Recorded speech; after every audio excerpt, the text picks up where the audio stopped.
Selamat pagi, eh, teman-teman sekalian. Di sini perkenalkan nama saya Iwan Irasa Putra akan mempresentasikan dasar-dasar statistika terapan untuk mata kuliah statistika dengan dosen pengampu Ibu Dr. Iza Devita SSI MSI dan Bapak Dr. Andes Herdianto ST MSI. Selanjutnya langsung saja ke slide selanjutnya. Oke, konsep dasar statistik terbagi ada beberapa, yaitu statistik sebagai ilmu penunjang disebut statistika. Yang kedua, statistik sebagai kumpulan data. Yang ketiga, statistik sebagai atribut kuantitatif dari sampel.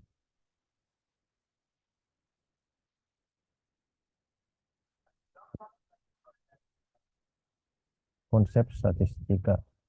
Statistika itu kegiatan untuk mengumpulkan data, menyusun data, menyajikan data, menganalisis data dengan metode tertentu, menginterpretasikan hasil analisis melalui fase statistika deskriptif. Itu berkenaan dengan pengumpulan, pengolahan, dan penyajian sebagian atau seluruh data untuk memberikan informasi, namun tanpa uji hipotesis dan pengambilan kesimpulan. Dan fase statistika inferensi, itu statistik setelah data dikumpulkan, maka dilakukan berbagai metode statistik untuk menganalisis data yang di dalamnya terdapat uji hipotesis, dan kemudian dilakukan interpretasi serta diambil kesimpulan. Statistika inferensi akan menghasilkan generalisasi jika sampel representatif.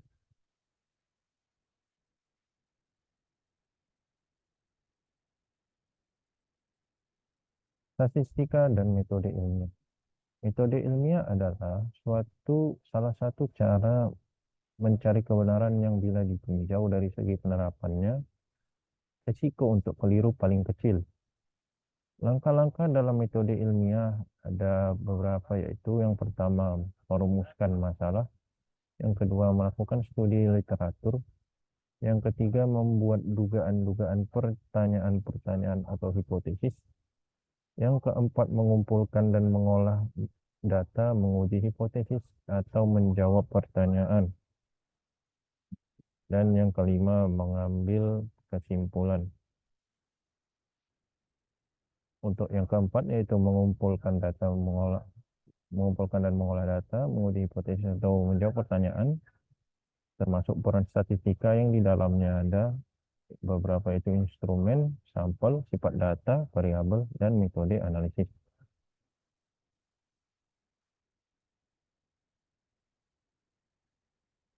Data. Data berdasarkan jenisnya terbagi atas dua, yaitu data kualitatif dan data kuantitatif. Data kualitatif. Data yang dinyatakan dalam bentuk bukan angka, contoh jenis pekerjaan, status marital, dan tingkat kepuasan kerja. Sedangkan data kuantitatif adalah data yang dinyatakan dalam bentuk angka. Contohnya, lama bekerja, jumlah gaji, usia, hasil ulangan. Data. Data berdasarkan tingkat skala terbagi atas 4, yaitu data nominal, data ordinal, data interval, dan data rasio. Yang pertama, data nominal. Data nominal adalah data yang diperoleh dengan cara kategorisasi atau klasifikasi. Cirinya yaitu posisi data setara, tidak bisa dilakukan operasi matematika seperti penjumlahan, pengurangan, perkalian, dan pembagian. Contohnya yaitu jenis kelamin dan jenis pekerjaan. Yang kedua ada data ordinal, yaitu data berskala ordinal adalah data yang diperoleh dengan cara kategorisasi atau klasifikasi. Sama seperti nominal, tetapi di antara data tersebut terdapat hubungan. Cirinya itu posisi data tidak setara. Tidak bisa dilakukan operasi matematika seperti penjumlahan, pengurangan, perkalian, dan pembagian. Contohnya adalah kepuasan kerja dan motivasi. Yang ketiga ada data interval. Data berskala interval adalah data yang diperoleh dengan cara pengukuran, di mana jarak antara dua titik non nol absolut. Tidak ada kategorisasi, bisa dilakukan operasi matematika. Contoh, temperatur yang diukur berdasarkan derajat Celcius dan derajat Fahrenheit. Yang keempat, ada data rasio. Data berskala rasio adalah data yang diperoleh dengan cara pengukuran, di mana jarak antara dua titik skala sudah diketahui dan mempunyai titik nol absolut. Cirinya tidak ada kategorisasi, bisa dilakukan operasi matematika. Contohnya yaitu gaji, jumlah buku, dan berat benda. Pengolahan data. Prosedur pengolahan data. Yang pertama ada parameter. Berdasarkan parameter yang ada statistik dibagi menjadi statistik parametrik. Statistik parametrik berhubungan dengan inferensi statistik yang membahas parameter-parameter populasi, jenis data interval atau rasio, distribusi data normal atau mendekati normal. Statistik non-parametrik itu inferensi statistik membahas parameter-parameter populasi, jenis data nominal atau ordinal. Distribusi data tidak diketahui atau tidak normal. Yang ketiga, jumlah variabel. Berdasarkan jumlah variabel dapat dibagi analisis univariat. Hanya ada satu pengukuran variabel untuk n sampel variabel, tetapi masing-masing variabel dianalisis sendiri-sendiri. Kedua, ada analisis bivariat, contohnya korelasi motivasi dengan pencapaian akademik. Yang ketiga ada multivariat, dua atau lebih pengukuran variabel sampel di mana analisis antar variabel dilakukan bersamaan. Contoh, pengaruh terhadap pencapaian akademik yang dipengaruhi oleh belakang pendidikan, sosial ekonomi, dan faktor sekolah. Perkembangan data dapat dibagikan dalam bentuk tabel seperti berikut. Ada contoh tabel 1.1 yaitu bidang pekerjaan berdasarkan latar belakang pendidikan. Data lingkaran berikut dengan tema bidang pekerjaan.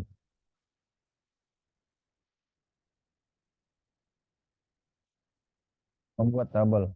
Tabel memberikan informasi terdiri atas kolom dan garis. Tabel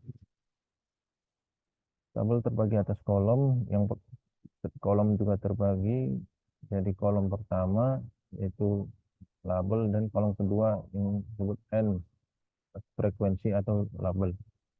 Yang kedua juga ada baris yang berisikan data berdasarkan kolom. Contohnya seperti tabel tabulasi silang seperti berikut.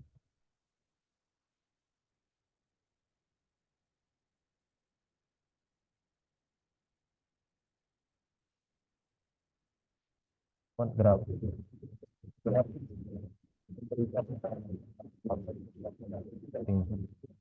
Syarat grafik itu pemilihan sumbu, sumbu tegak dan sumbu datar kecuali grafik lingkaran. Yang kedua, algoritma terus kalau ini tidak terlalu jenis grafik. Jenis grafik ada beberapa, yaitu yang pertama ada grafik batang atau disebut bar, grafik, dan terakhir grafik interaksi atau interaktif.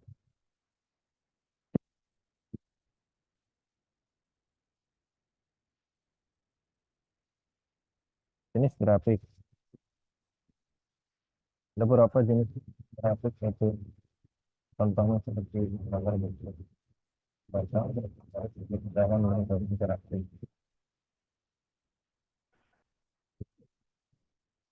Itu untuk kelompok atau klasifikasi. Jadi kelompok dibagi menjadi kelompok ke satu sampai kelompok ketiga, kelompok ke I sampai kelompok ke K. Tidak juga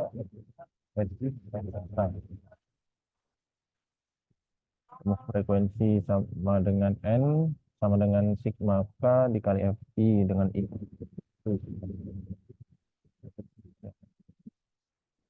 Distribusi frekuensi. Distribusi frekuensi mengelompokkan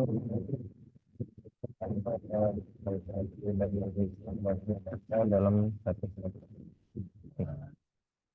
membuat distribusi frekuensi yang pertama adalah mencari sebaran atau range, ya ini selisih antara data yang paling besar tambah satu tambah 35 dikurang 20 tambah satu sama dengan 11. Yang kedua menentukan banyak satu ditambah 3,3 elektron banyak 7 dengan kecil. Yang ketiga menentukan panjang kelas dengan rumus P sama dengan sebaran atau banyak kelas.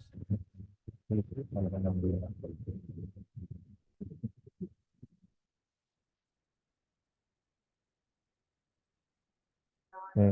Selanjutnya kita masuk ke C kuadrat. Pengertian C kuadrat. Kuadrat yang digunakan untuk yang mengadakan pendekatan estimate dari beberapa atau mengevaluasi frekuensi atau frekuensi hasil observasi atau F0 dengan frekuensi yang diharapkan atau Fe dari sampel, apakah terdapat hubungan atau perbedaan yang signifikan atau tidak. Untuk mengatasi permasalahan seperti ini maka perlu diadakan teknik pengujian yang dinamakan pengujian X kuadrat.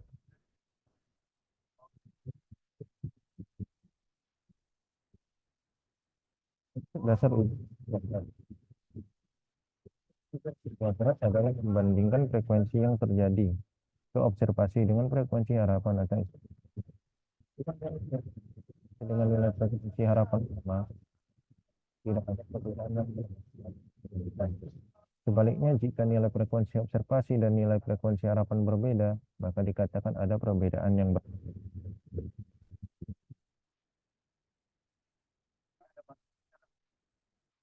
cara menguji X. Yang pertama, buatlah hipotesis berbentuk kalimat. Tetapkan tingkat signifikansi, hitunglah nilai X kuadrat. Buatlah kaidah keputusan, yaitu jika X kuadrat hitung lebih besar sama dengan X kuadrat.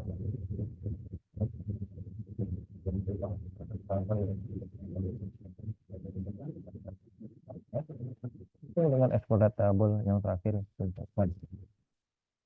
Rumus yang digunakan untuk FE tutup kurung nah keterangannya X nol teman ini sampai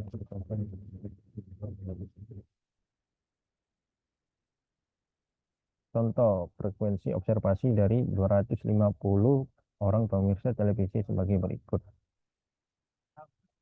Uji hipotesisnya itu angka 1, hipotesis alternatif.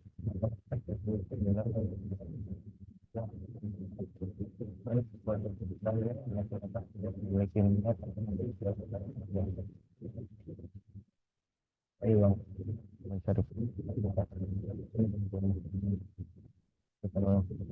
kita dikali dengan si dan adalah 90 23 18 ini 90. Lalu langkah ketiga mencari C kuadrat X atau X kuadrat dengan rumus X kuadrat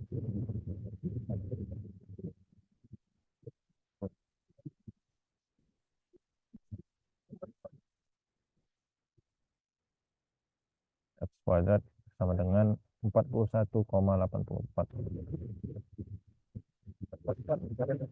Tabel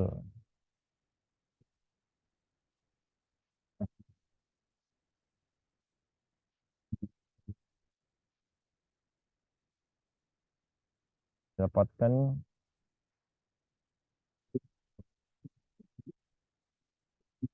lebih besar, lebih besar dari eksploitable atau hasilnya yang lebih besar dari 13,8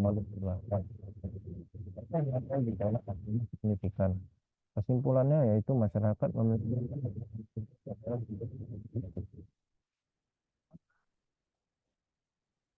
Kita lanjut ke uji korelasi Spearman.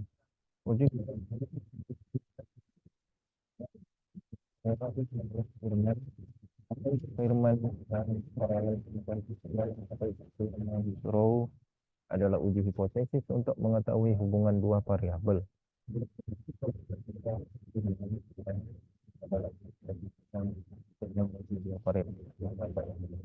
Salah satu variabel berdata ordinal nominal maupun rasio. Kalau data ordinal tersebut maka non parametrik yaitu tidak mensyaratkan data harus berdistribusi normal. Dalam korelasi rank Spearman awalnya akan melakukan peringkatan atau ranking terhadap data yang ada.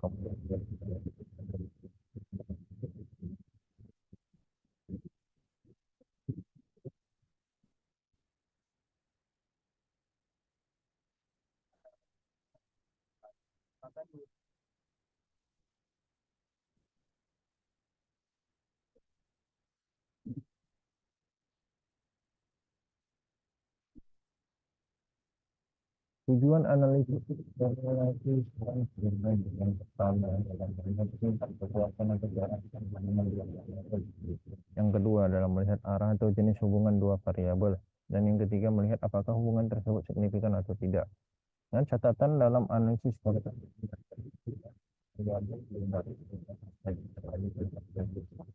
ini menunjukkan dapat dilakukan bahwa kedua variabel yang signifikan atau dihubungkan tersebut.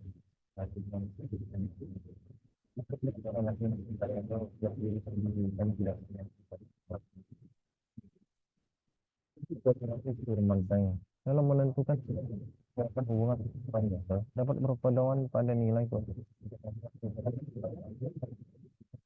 Yang pertama, nilai koefisien 0,25. Hubungannya adalah sangat lemah. Kedua, nilai koefisien korelasi sebesar 0,26 sampai itu hubungannya sebesar. Itu juga ada koefisien korelasi sebesar 0,51 sampai 0,75. Itu hubungannya kuat. Yang keempat adalah nilai koefisien korelasi sebesar 0,76 sampai 0,90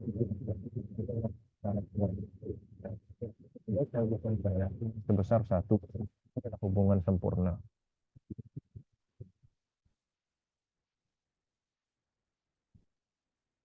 Karena korelasi dilihat pada koefisien korelasi berpengaruh tentang korelasi. Besarnya nilai koefisien korelasi tersebut terletak antara +1 sampai dengan -1. Jika koefisien korelasi bernilai positif,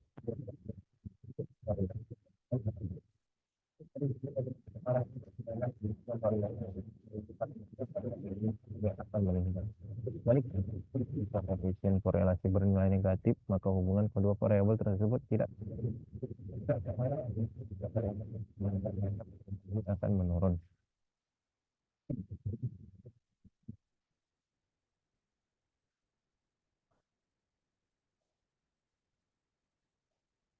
Langkah-langkahnya ada yang pertama adalah cara manual dengan rumus RS sama dengan 1 dikurang 6 sigma D kuadrat per N dalam kurung N kuadrat dikurang N dikurang 1. Itu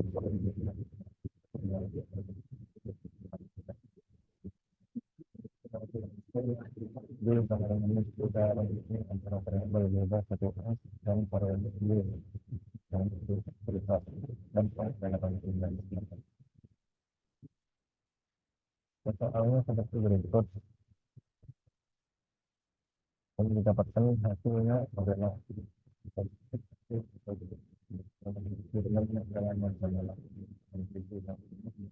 variabel skor motivasi kerja dengan buat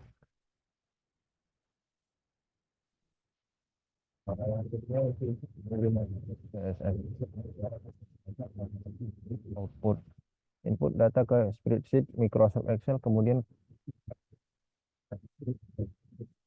dilanjutkan dengan input parameter.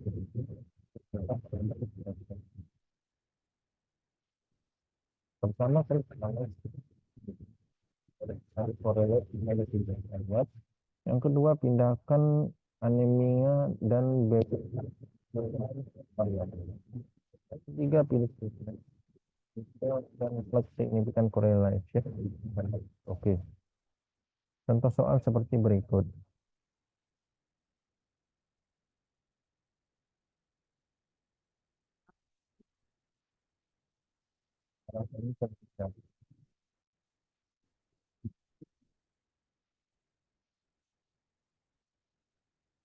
Oke. Selanjutnya ke korelasi. Korelasi merupakan salah satu bentuk hubungan dengan variabel dalam hubungan yang memakai kata dari korelasi positif sehingga terjadi perubahan dengan meningkat. Statistik korelasi yaitu sebuah cara atau metode dari ada variabel apabila terdapat perubahan-perubahan yang terjadi pada salah satu variabel X akan bergabung perbedaan pada variabel itu. Analisis korelasi. Analisis korelasi merupakan bentuk analisis inferensial yang digunakan untuk mengetahui derajat atau kekuatan hubungan, bentuk atau hubungan kausal dan hubungan. Selain itu, analisis ini dapat digunakan untuk mengetahui besarnya pengaruh suatu variabel bebas atau beberapa variabel bebas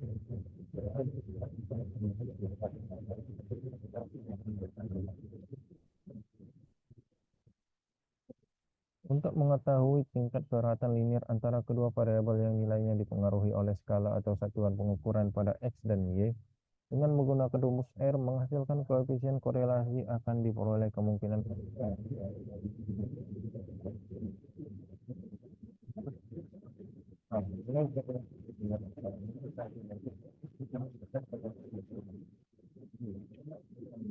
relasi positif atau negatif yang menunjukkan hubungan kedua variabel.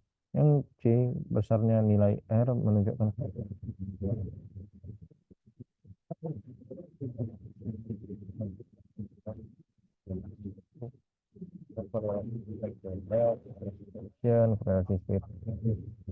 berserial, korelasi poin berserial, korelasi pi, korelasi teorik.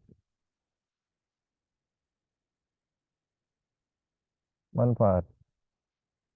Manfaat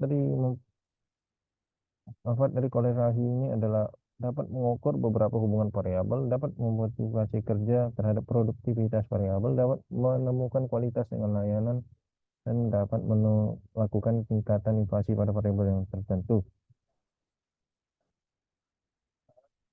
Korelasi produk moment Pearson atau dengan simbol R ini paling populer dan sering digunakan oleh mahasiswa dan peneliti. Korelasi ini dikemukakan oleh Carl Pearson pada tahun 1900. Fungsi dari korelasi ini adalah untuk mengetahui derajat hubungan dan kontribusi variabel bebas atau independen dengan variabel terikat dependen. Rumusnya itu adalah R X Y sama dengan N sigma X Y dikurang dalam kurung sigma X dikali sigma Y per dalam akar N sigma X kuadrat dikurang sigma X kuadrat dikali N sigma Y kuadrat dikurang sigma Y kuadrat. Di mana keterangannya adalah RXY sama dengan koefisien korelasi itu antara minus 1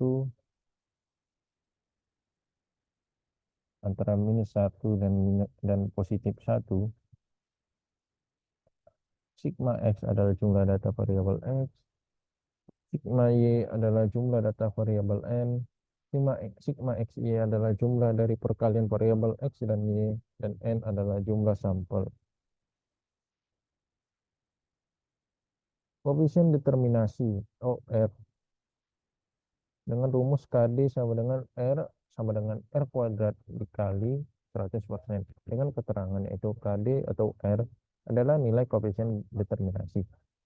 R sendiri adalah nilai koefisien kolerasi. Pengujian hipotesis atau uji T. Punya rumus adalah T hitung sama dengan R akar N dikurang 2 per akar 1 dikurang R kuadrat.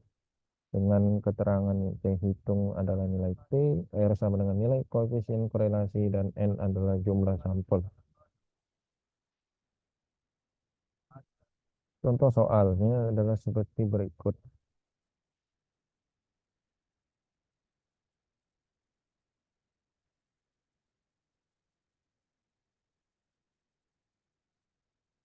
Langkah-langkahnya juga sudah dijelaskan. Akhirnya kesimpulannya adalah T hitung lebih besar dari T tabel, maka H0 ditolak. Dengan hubungan atau korelasi yang signifikan antara motivasi dan prestasi.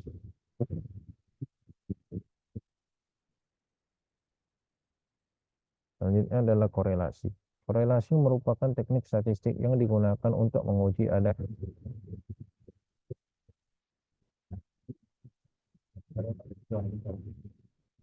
multiple correlation merupakan korelasi yang terdiri dari dua variabel bebas X1 yaitu Y. Apabila rumusan masalahnya terdiri dari tiga masalah, maka hubungan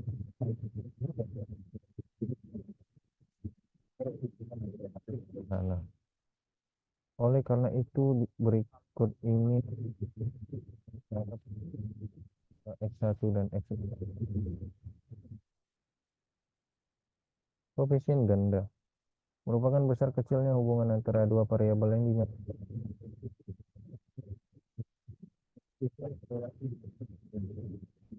Karena koefisien korelasi antara minus 1, 0, dan plus 1.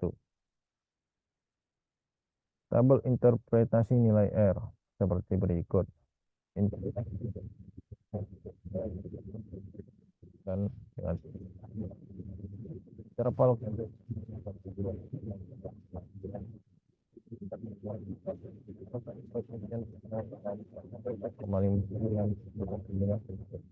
interval koefisien 0,6 sampai 0,79 tingkat hubungan kuat, dan interval koefisien 0,8 sampai 1 tingkat hubungan adalah sangat kuat. Manfaat korelasi ganda yaitu mencari hubungan atau kontribusi dua variabel.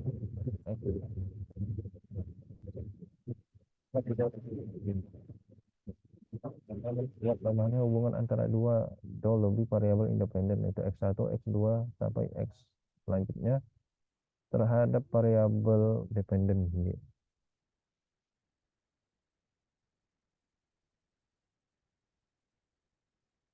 Formulasi korelasi ganda. Untuk uji korelasi ganda dengan rumus R K1 K2 R kuadrat dikali K1 S ditambah R kuadrat K2 S dikurang 2 kali R K1 S dikali R K2 S dikali R K1 kali K2 per R per 1 dikurang R kuadrat K1 K2. Untuk uji signifikansi ada hitung sama dengan R kuadrat per K per dalam kurung 1 dikurang R kuadrat per N dikurang K dikurang 1.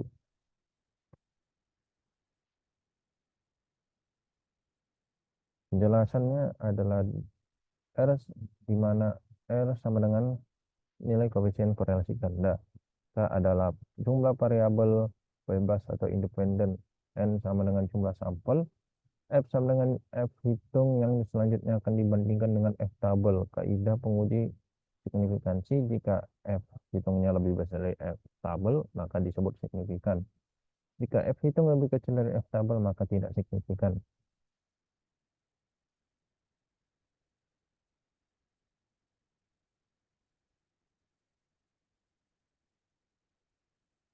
Langkah-langkah korelasi ganda. Yang pertama, buatlah H1 dan H0 dalam bentuk kalimat. Yang kedua, buatlah H1 dan H0 dalam bentuk statistik. Yang ketiga, buatlah tabel penolong untuk menghitung nilai korelasi ganda. 4. Masukkan angka-angka statistik dari tabel penolong dengan rumus R sama dengan N sigma KJF dikurang sigma KJ dikalikan sigma F per akar N kali sigma KJ kuadrat dikurang sigma KJ kali N sigma F kuadrat dikurang sigma F kuadrat F dalam kurung kuadrat. Yang kelima, selanjutnya hasil dari korelasi kemudian dihitung korelasi ganda atau R dengan rumus. Yang keenam adalah menguji signifikansi dengan rumus F hitung. Selanjutnya kita masuk ke regresi linier sederhana. Regresi linier adalah suatu cara mengukur data prediksi melalui garis lurus sebagai gambaran hubungan korelasi di antara dua variabel atau lebih. Regresi linier sederhana adalah salah satu metode statistik yang paling umum digunakan untuk menganalisis hubungan antara dua variabel. Apa itu regresi linier sederhana? Regresi linier adalah suatu cara untuk mengukur data prediksi melalui garis lurus sebagai gambaran hubungan korelasi di antara dua variabel atau lebih. Analisis regresi adalah suatu metode statistik yang mengamati hubungan antara variabel terikat Y dan serangkaian variabel bebas X1 sampai X selanjutnya. Tujuan dari metode ini adalah untuk memprediksi nilai Y untuk nilai X yang diberikan. Model regresi linier sederhana adalah model regresi yang paling sederhana yang hanya memiliki satu variabel bebas X. Analisis regresi memiliki beberapa kegunaan, salah satunya untuk melakukan prediksi terhadap variabel terikat Y. Persamaan untuk model regresi linier sederhana adalah sebagai berikut. Y sama dengan A tambah BX. Y sama dengan variabel yang diprediksi. A sama dengan konstanta. B adalah koefisien regresi. Dan X adalah variabel pendukung. Analisis regresi linier sederhana.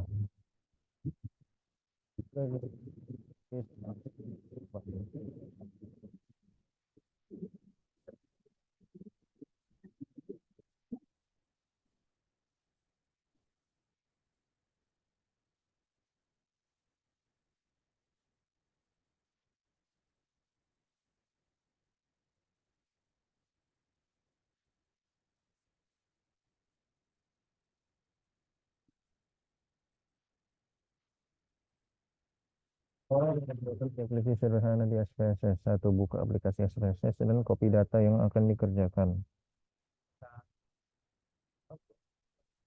Yang kedua, pilih menu jadi kamu buat aplikasi recycling nanti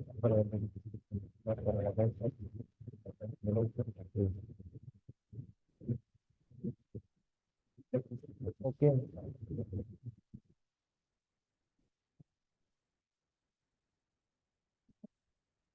Analisis regresi sederhana secara manual. Analisis regresi sederhana secara manual misalnya adakan dianalisis pengaruh kompetensi X dan kinerja pegawai Y. Untuk keperluan tersebut telah diambil sampel acak sebanyak 15 pegawai sebagai berikut.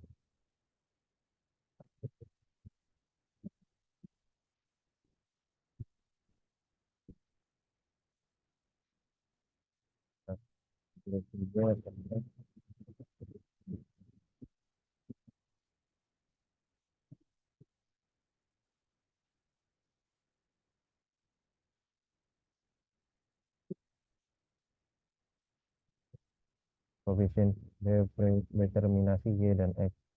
Linear regresi Y atas X. Yang kedua, signifikansi atau keberartian regresi Y atas X.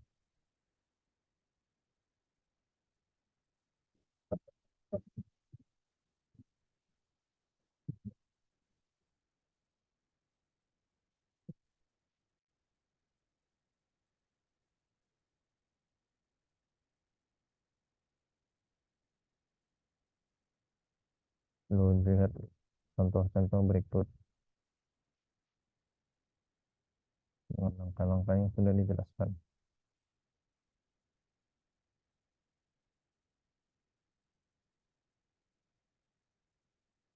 Yang ketiga adalah koefisien determinasi.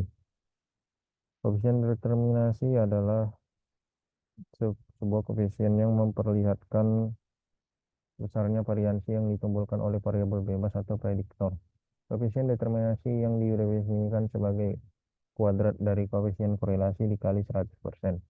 Sehingga untuk hasil analisis di atas, koefisien determinasi adalah R kuadrat XY dikali 100%. Sama dengan 0,621 kuadrat dikali 100%. Sama dengan 0,385 dikali 100%, maka hasilnya adalah 38,5%. Koefisien ini mengandung makna bahwa 38,5% variasi variabel kinerja pegawai dapat dijelaskan oleh variabel kompetensi. Dalam pengertian lain, bahwa dengan mengontrol prediktor lain yang juga berhubungan dengan variabel kinerja, maka dapat disimpulkan bahwa pengaruh variabel kompetensi terhadap kinerja pegawai sebesar 38,5%. Selanjutnya kita masuk ke regresi. Apa itu regresi? Analisis regresi digunakan untuk mengukur seberapa besar pengaruh antara variabel bebas dan variabel terikat. Apabila hanya terdapat satu variabel bebas dan satu variabel terikat, maka regresi tersebut dinamakan regresi linier sederhana. Menurut Juliandi, Irfan, dan Manurung 2014. Sebaliknya, apabila terdapat lebih dari satu variabel bebas atau variabel terikat, maka disebut regresi linier berganda. Regresi linier berganda merupakan model regresi yang melibatkan lebih dari satu variabel independen. Analisis regresi linier berganda dilakukan untuk mengetahui arah dan seberapa besar pengaruh variabel independen terhadap variabel dependen, menurut Gocali 2018. Pengertian: analisis regresi ganda adalah pengembangan dari analisis regresi sederhana. Kegunaannya yaitu untuk merapalkan nilai variabel terikat atau Y apabila variabel bebas minimal 2 atau lebih. Analisis regresi ganda ialah suatu alat analisis peramalan nilai pengaruh dua variabel bebas atau lebih terhadap variabel terikat untuk membuktikan ada atau tidaknya hubungan kausal antara dua variabel bebas atau lebih, X1, X2, X3, Xn, dengan satu variabel terikat. Asumsi dan arti persamaan regresi sederhana berlaku pada regresi ganda, tetapi bedanya terletak pada rumusnya. Sedangkan analisis regresi ganda dapat dihitung dengan cara komputer dengan program statistical product dan surface solution SPSS.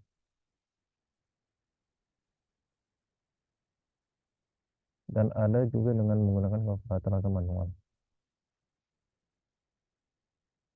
Persamaan regresi ganda dirumuskan pertama, jika ada dua variabel bebas, maka rumusnya adalah Y aksis sama dengan A tambah B 1 kali X1 tambah B2 kali X2. Jika ada 3, maka Y aksis sama dengan A tambah B1 X2 X1 tambah B2 kali X2 tambah B3 kali X3. Jika ada 4 variabel sampai ke N variabel bebas, begitu seterusnya. Tujuan dari uji regresi linier berganda adalah untuk memprediksi nilai variabel tak bebas atau respons, kurung G. Apabila nilai-nilai variabel bebas atau prediktor X1, X2, atau Xn diketahui, di samping itu juga untuk mengetahui bagaimanakah arah hubungan variabel tak bebas dengan variabel bebas.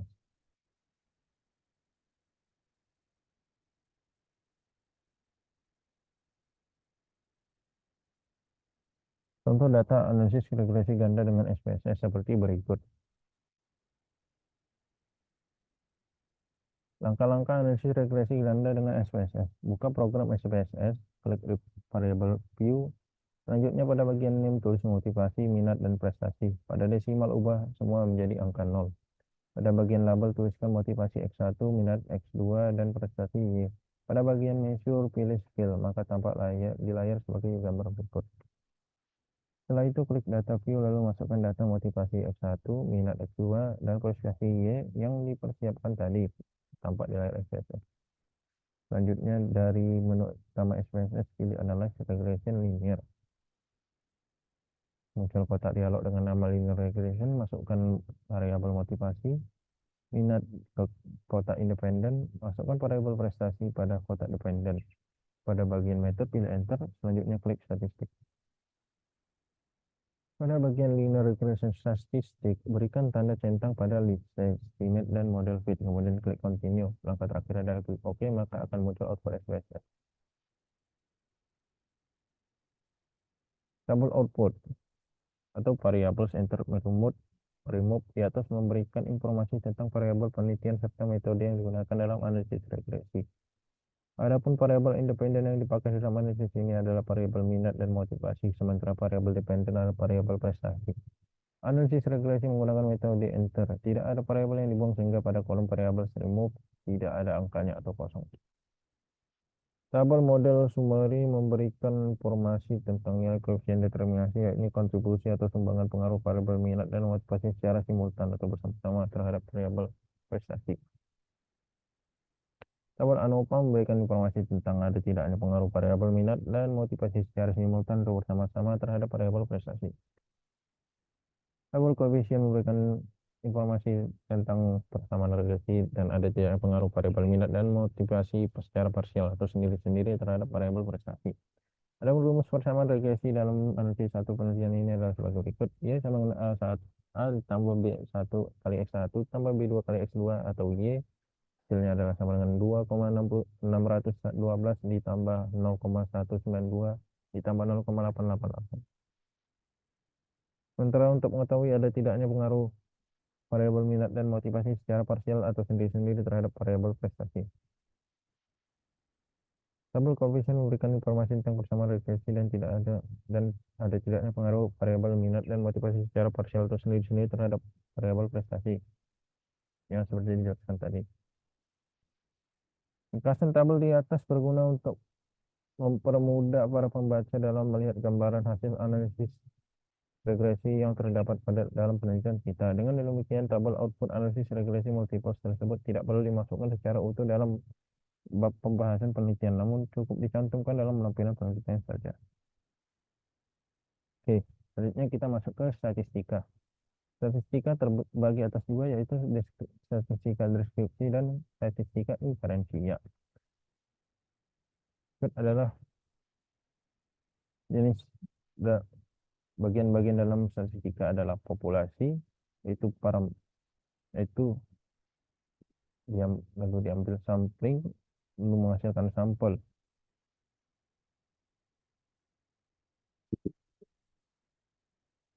Statistika inferensia terbagi atas prediksi dan uji menjadi estimasi titik dan estimasi interval. Sementara untuk uji hipotesis terbagi menjadi hipotesis nol dan hipotesis alternatif.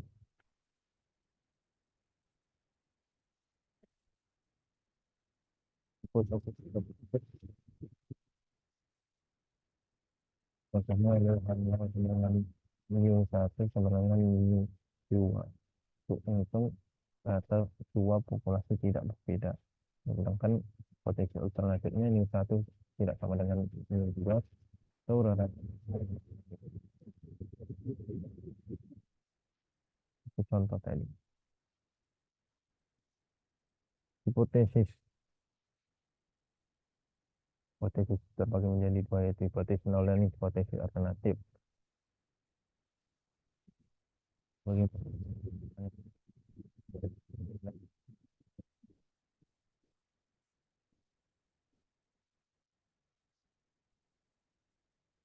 Uji statistik dilakukan untuk menguji hipotesis nol, untuk menghasilkan kesimpulan apakah hipotesis nol ditolak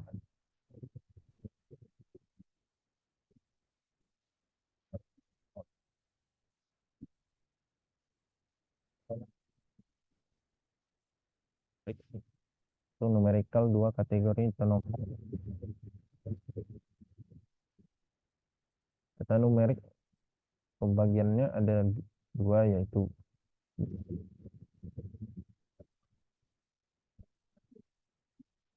tidak memiliki koma atau integer. Contohnya ada lemparan 2,23456789 Kontinu atau kontinu bisa diukur atau mengukur, memiliki koma dan nilainya tidak terbatas atau infinite. Contohnya berat badan, tinggi badan, nilai mahasiswa, dan sebagainya.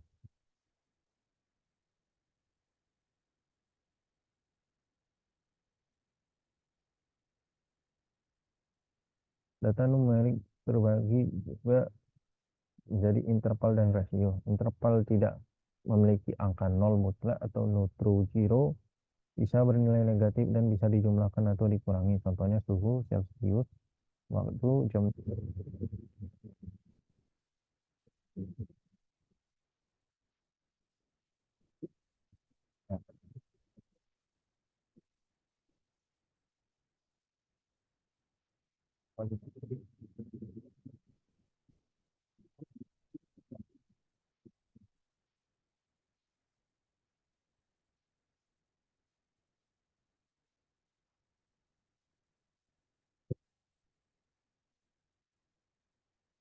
Kalau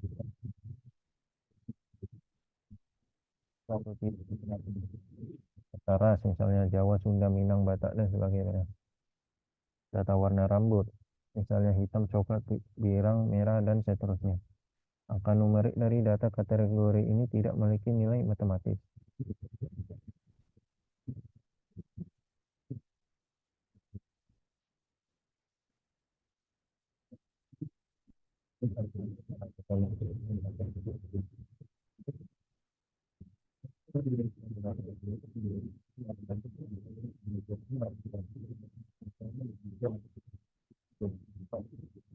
Yang kita berikan saat mengisi data kuesioner, misalnya rentang 1 sampai 5 atau bahkan rentang 1 sampai 10.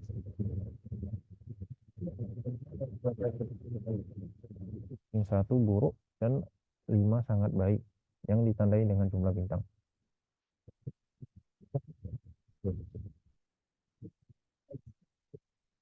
Hipotesis pada laporan tugas akhir, contoh hipotesis pada tugas akhir, dan metode untuk uji hipotesis.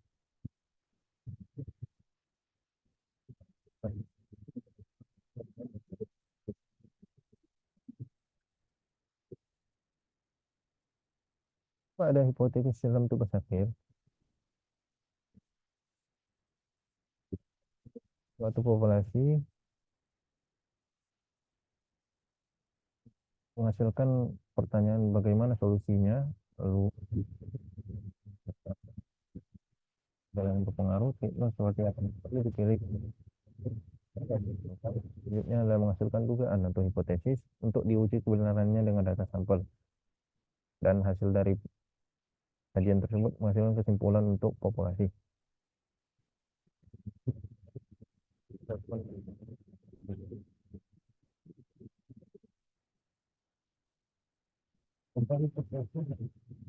Pada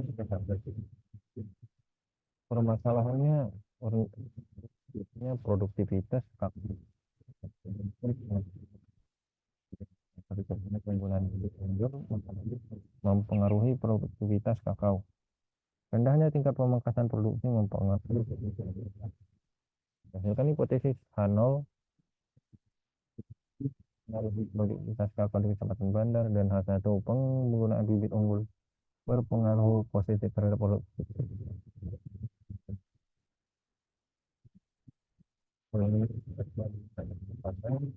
Tidak mempengaruhi dan satunya pemangkasan produksi.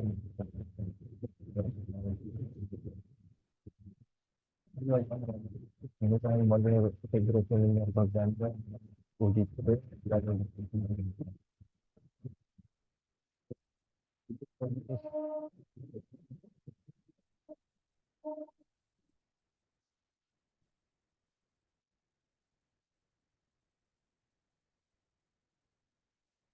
ini hipotesis statistik parameter new varian dan berdasarkan data.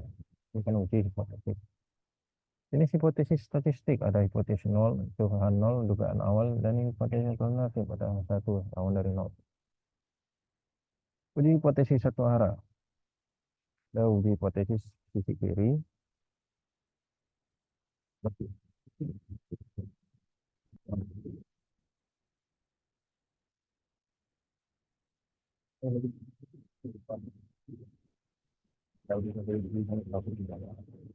Untuk uji satu sisi berat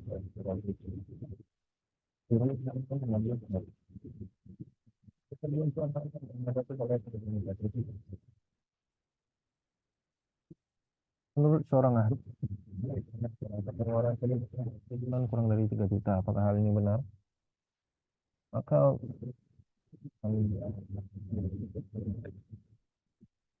satu arah kiri itu nol new lebih besar sama dengan 3 juta. Jadi tidak bisa.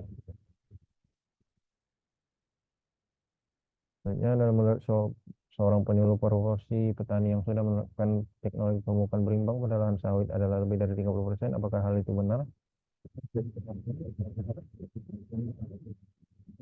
Nol sama dengan 30%. Itu lebih besar dari 30%. Untuk yang ketiga, menurut seorang pekebun rata-rata pohon karet tersadap isi suatu update dengan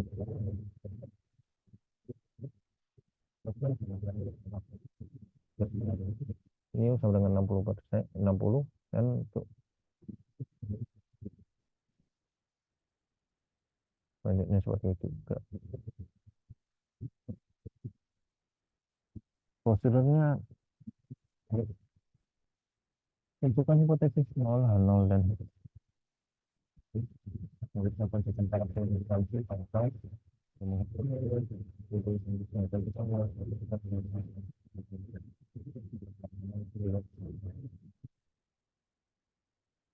fungsi buah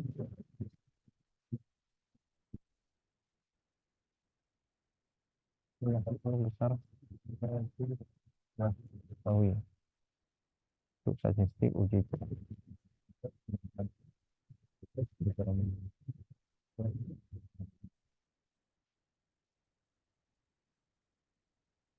tentunya dia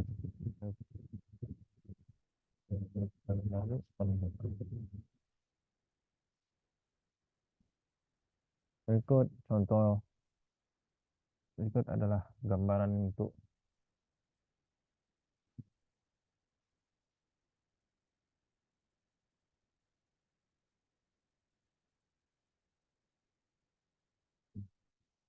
dan wilayah tahun dan di gambar berikut adalah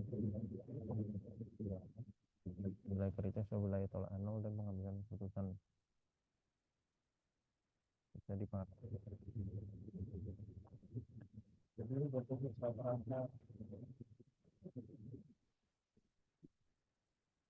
Suatu contoh acak diambil dari suatu untuk memiliki apakah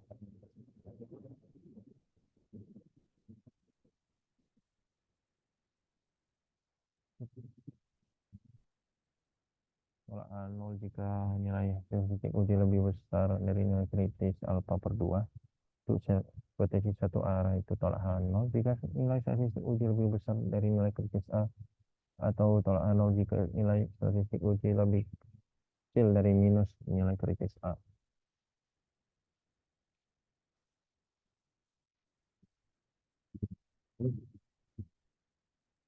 Dibagi jadi alfa diketahui dan alfa tidak ketahui dengan rumus-rumusnya seperti berikut.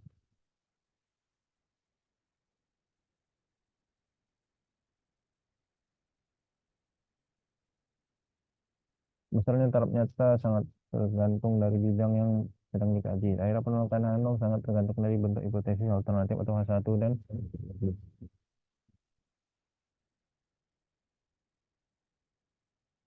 menghitung peluang dengan tabel Z. Ada dua jenis tabel Z seperti berikut. Tabel untuk tabel Z untuk menghitung Z tabel.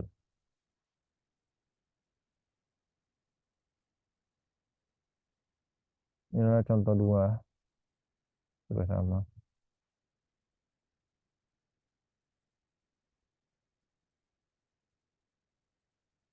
Peluang Z dengan Excel seperti ini.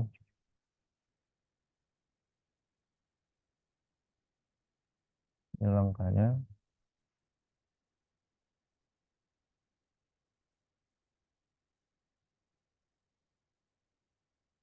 Lalu nilai kritis Z dengan Excel.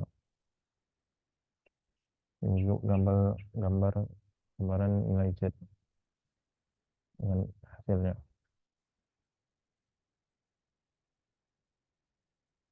Dapatkan hasil Excelnya 1,644854. Uji hipotesis rata-rata dua populasi itu sampel independen.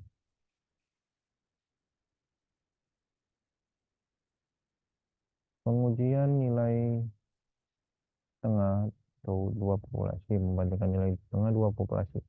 Tiap populasi diambil contoh acak berukuran tertentu, bisa sama, bisa juga tidak sama. Pengambilan kedua contoh saling bebas. Tujuannya adalah menguji apakah parameter U1 sama atau tidak dengan parameter U2. Uji hipotesis rata-rata atau dua populasi sampel independen, hipotesis dua arah, hipotesis satu arah kanan dan hipotesis satu arah kiri. Rumusnya masing-masing seperti berikut. Ini adalah sesi uji sampling, ikut penjelasannya. Hipotesis kesamaan varian sebuah populasi. Hipotesis 0 sama dengan alfa 1 kuadrat sama dengan alfa 2 kuadrat. Dan H1 alfa 1 kuadrat tidak sama dengan alfa 2 kuadrat. Untuk tolak H0 jika F hitung lebih besar dari F alfa, mana V1 dan V2. Naik F untuk menguji alfa 1 sama dengan kuadrat sama dengan alfa 2 kuadrat adalah rasio F sama dengan S1 kuadrat per S1, S2 kuadrat. Menghitung distribusi F dengan derajat bebas. V1 sama dengan N1 dikurang 1 dan V2 sama dengan N2 dikurang 1. Uji hipotesis rata-rata dua populasi sampel independen untuk berpasangan. Seperti berikut. Hipotesis rata-rata dua populasi pasangan.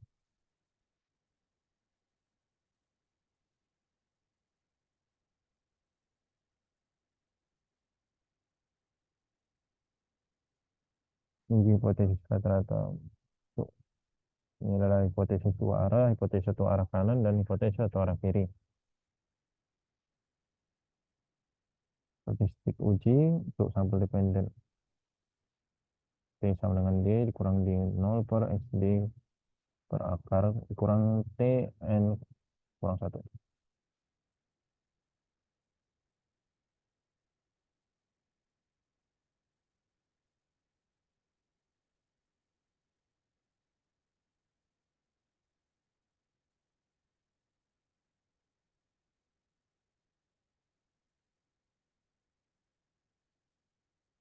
Lalu kita masuk ke konsep ANOVA.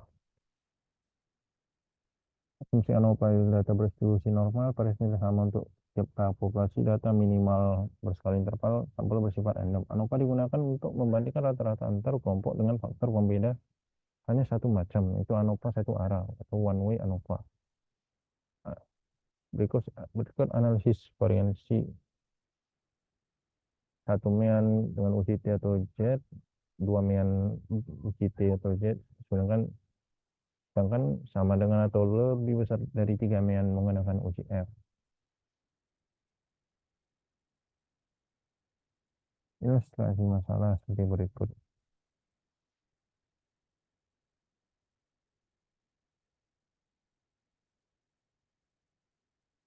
Jelasan notasi untuk K sama dengan perlakuan, N sama dengan jumlah perulangan setiap perlakuan, Y in sama dengan data pengamatan perlakuan ke I dan perulangan ke N, YI jumlah nilai data pengamatan perlakuan ke I, Y aksis I sama dengan rata-rata nilai data pengamatan perlakuan ke I, Y sama dengan jumlah keseluruhan nilai data pengamatan, dan Y aksis data nilai rata-rata nilai seluruh data pengamatan. Pengujian berikutnya.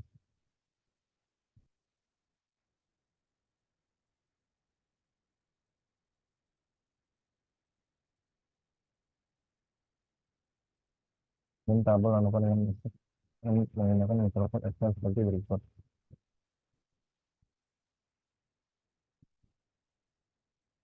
Ini langkah langsung bisa menyusun nilai ANOVA dia misalnya dengan RStudio itu menyusun dataset ini masuk Excel lakukan import data ke RStudio lakukan uji asumsi ANOVA asumsi normalitas sesuai yang homogenitas jika memenuhi asumsi di atas lanjutkan dengan analisis one way ANOVA. Dataset dilakukan import data ke subware perlu mempersiapkan datanya terlebih dahulu. Tabel jika pengamatan biasa harus dilakukan beberapa kolom saja yaitu kolom penyebut tanaman dan jenis penyebut kami penyebut tanaman berisi mulai pengukuran yang ditanam hitung-hitung yang mengukur kolom jenis pupuk yang berisi pada pihak yang disebarkan ke tanaman dari buat tabel itu maka ditentukan file untuk dalam file asosiasi setelah lakukan saya setuju.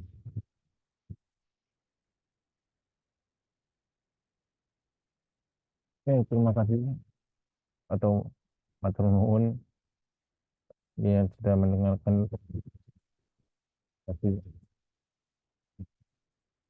sekian dari presentasi saya. Apabila ada salah kata atau perkataan lainnya, saya mohon maaf. Ya, terima kasih. Assalamualaikum warahmatullahi wabarakatuh.